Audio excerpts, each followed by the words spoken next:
Deuteronomy chapter 4 is both prophetic and profound. Let's take a look at it.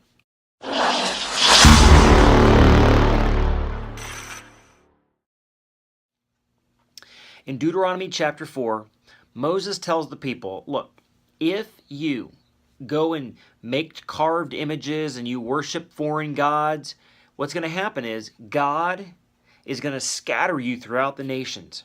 You're going to be utterly defeated. And then, which obviously happened, we're going to see the history of Israel as we keep reading through this, but it happened. But then he says in verse 29, but from there you will seek the Lord, and you will seek him with your whole heart, and then you'll find him. Here's what's interesting about that. That hasn't happened yet. He says, I'm going to make you small among the people. I'm going to scatter you. And then one day you'll seek me, and you will find me. That's going to happen after the Antichrist is revealed. The Antichrist is going to make a 7-year tribulation treaty with Israel, and at the 3.5-year mark, he'll break that, and that's when they're going to come to Christ.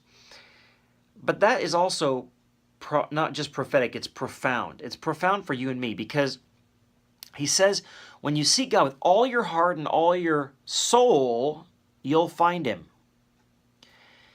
If you hold back 1% of your heart, you don't find joy.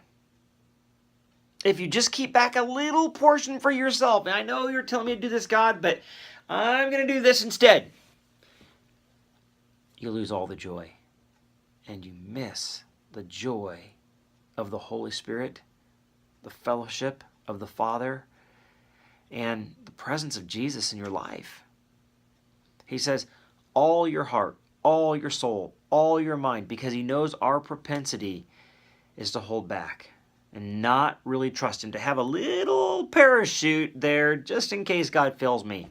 And he says, I've got to be everything or I won't be anything. Israel hasn't come to that point yet, but I wonder, have you? Have you come to that point where you're saying, God, I'm trusting you with everything, take it all, because I don't want any decisions anymore. I'm going to say yes to you no matter what you want me to do. That's the point that you trust him, and that's the point where your faith becomes joy day by day in the Holy Spirit.